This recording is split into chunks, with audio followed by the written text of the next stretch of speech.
অনেক দিন পরে গেমে আসছি, গেমের স্ক্রিনটা অন করেছি, খুব শান্তি লাগতেছে দেখতে।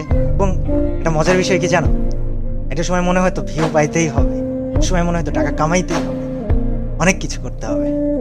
এটা এখন কি মনে হয় জানো, এখন মনে হয় কিছু একটা করে যেতে হবে যেটার জন্য মানুষ আমাকে আজীবন মনে রাখবে।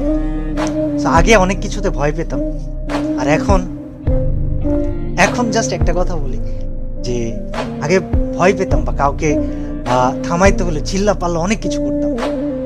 এখন সবচেয়ে ধীর স্থির ভাবে, সবচেয়ে নরম কণ্ঠে, সবচাইতে ইফেক্টিভ কাজগুলা করে দেখাইতে চাই। আমার জন্য দোয়া করো, আমার সাথে থাইকো।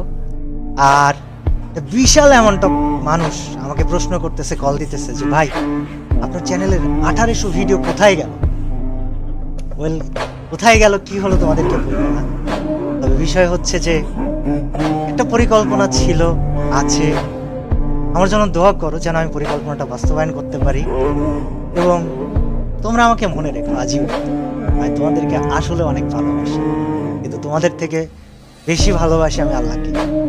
আমার পরিকল্পনাটা অবশ্যই থাকবে, তবে আছি আমি কিছুদিন তোমাদের জন্য, সাথে থেকো। আর অফিসিয়ালদেরকে আমি বলবো, আপনারা যদি আমার এই ভিডিওটা দেখে থাকেন, আমাকে খারাপ ভাইবেন। আমি কমিউনিটি, গেম, এটা আমার কাছে খুবই ভালোবাসার জায়গা। আপনাদেরকে আমি অনেক সম্মান করি, অনেক রেসপেক্ট করি। আর আপনাদেরকে না দায়িত্ববান হতে হবে। অর্গানাইজার্স, আপনাদেরকে দায়িত্ববান হতে হবে। স্পোর্টস প্লেয়ার, তোমাদেরকেও দায়িত্ববান হতে হবে। এবং আমি নেতা হতে আসিনি, কিন্তু আমি সবাইকে সাথে নিয়ে কিছু পরিবর্তন করে যাব ইনশাআল্লাহ।